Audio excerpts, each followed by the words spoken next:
ಕಾಪು ರಾಜೀವ್ ಭವನದಲ್ಲಿ ಬ್ಲಾಕ್ ಕಾಂಗ್ರೆಸ್ ಕಾಪು ಸಮಿತಿ, ಕಾಪು ಬ್ಲಾಕ್ ಕಾಂಗ್ರೆಸ್ ಅಲ್ಪಸಂಖ್ಯಾತರ ಘಟಕದ ವತಿಯಿಂದ ಮಾಜಿ ಸಚಿವರಾದ ವಿನಯ್ ಕುಮಾರ್ ಸೊರಕೆಯವರ ನೇತೃತ್ವದಲ್ಲಿ ಸೌಹಾರ್ದ ಇಫ್ತಾರ್ ಕೂಟವು ಕಾಪು ರಾಜೀವ್ ಗಾಂಧಿ ಭವನದ ವಠಾರದಲ್ಲಿ ನಡೆಯಿತು.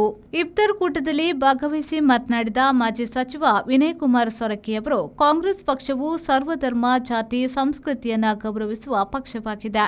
ಈ ಹಿನ್ನೆಲೆಯಲ್ಲಿ ಕಾಂಗ್ರೆಸ್ ಕಚೇರಿಯಲ್ಲಿ ದೀಪಾವಳಿ, ಕ್ರಿಸ್ಮಸ್, ಇಫ್ತಾರ್ ಕೂಟವನ್ನು ಆಯೋಜಿಸುವುದರೊಂದಿಗೆ ಸರ್ವಧರ್ಮದ ಆರಾಧನೆಗೆ ಗೌರವ ಸೂಚಿಸುತ್ತಾ ಬರುತ್ತಿದೆ. ಸೌಹಾರ್ದತೆ, ಸಾಮರಸ್ಯ ಬೆಳಗಬೇಕು ಎಂದರು. ಇವತ್ತು ನಮ್ಮ ಮುಸಲ್ಮಾನ್ ಬಾಂಧವರು ಒಂದು ತಿಂಗಳ ಕಾಲ ಉಪವಾಸವನ್ನು ಹಿಡಿದು ಆ ಉಪವಾಸದ ಮುಖಾಂತರ ದೇವರನ್ನ ಪ್ರಾರ್ಥಿಸುವಂತ ಒಂದು ಕೆಲಸ ಕಾರ್ಯ. ನನಗೆ ಇವತ್ತು ಇಸ್ಲಾಂ ಧರ್ಮದಲ್ಲಿ ಪ್ರವಾದಿ ಮಹಮ್ಮದ್ ಪೈಗಂಬರ್ ಅವರು ಇವತ್ತು ಘೋಷಣೆ ಮಾಡಿದಂಥ ಶಾಂತಿ ಮತ್ತು ಸಮಾನತೆ, ಇದರ ಬಗ್ಗೆ ಸ್ವಾಮಿ ವಿವೇಕಾನಂದರವರು ಅಮೆರಿಕದ ಚಿಕಾಗೋದಲ್ಲಿ ಭಾಷಣ ಮಾಡ್ತಾರೆ.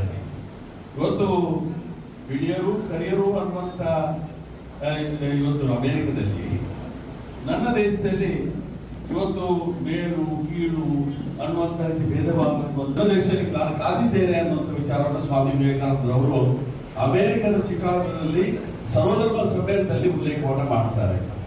ನಮ್ಮ ಇವತ್ತು ದೇಶದ ಒಂದು ಜಾತ್ಯತೀತ ವ್ಯವಸ್ಥೆಯಲ್ಲಿ, ಪ್ರಜಾಪ್ರಭುತ್ವ ವ್ಯವಸ್ಥೆಯಲ್ಲಿ ನಮಗಿರುವಂತ ಸಂವಿಧಾನ ಡಾಕ್ಟರ್ ಬಾಬಾ ಸಾಹೇಬ್ ಅಂಬೇಡ್ಕರ್ ಅವರು ಕೊಟ್ಟಿರುವಂತಹ ಸಂವಿಧಾನ.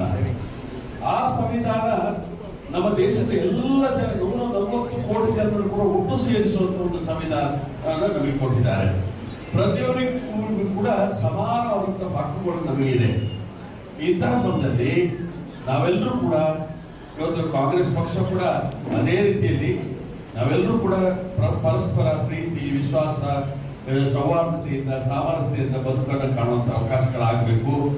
ಹೆಚ್ಚಿನ ಅಂಶ ಈ ಸಂದರ್ಭದಲ್ಲಿ ಪಡುಬಿದ್ರಿ ಬ್ಲಾಕ್ ಅಧ್ಯಕ್ಷರಾಗಿ ಆಯ್ಕೆಗೊಂಡ ರಮೇಶ್ ಹುಸೇನ್ ಹೆಚಮಾಡಿ, ಬ್ಲಾಕ್ ಅಧ್ಯಕ್ಷರಾಗಿ ಆಯ್ಕೆಗೊಂಡ ಪ್ರಬೋಧ್ ಚಂದ್ರ ಹೆಚಮಾಡಿ, ಉಚ್ಚಿಲ ಬ್ಲಾಕ್ ಅಧ್ಯಕ್ಷರಾಗಿ ಆಯ್ಕೆಗೊಂಡ ಸುಕುಮಾರ್ ಹಾಗೂ ಮಲ್ಲರು ಬ್ಲಾಕ್ ಅಧ್ಯಕ್ಷರಾಗಿ ಆಯ್ಕೆಗೊಂಡ ನಸೀರ್ ಇಕ್ಯಾವನ್ ಅವರನ್ನು ಸನ್ಮಾನಿಸಲಾಯಿತು.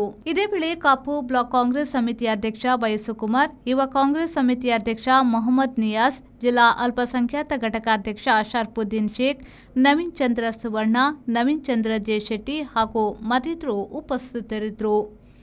ರವಿರಾಜ್, ವಿ4 ನ್ಯೂಸ್, ಪಡುಬಿದ್ರಿ.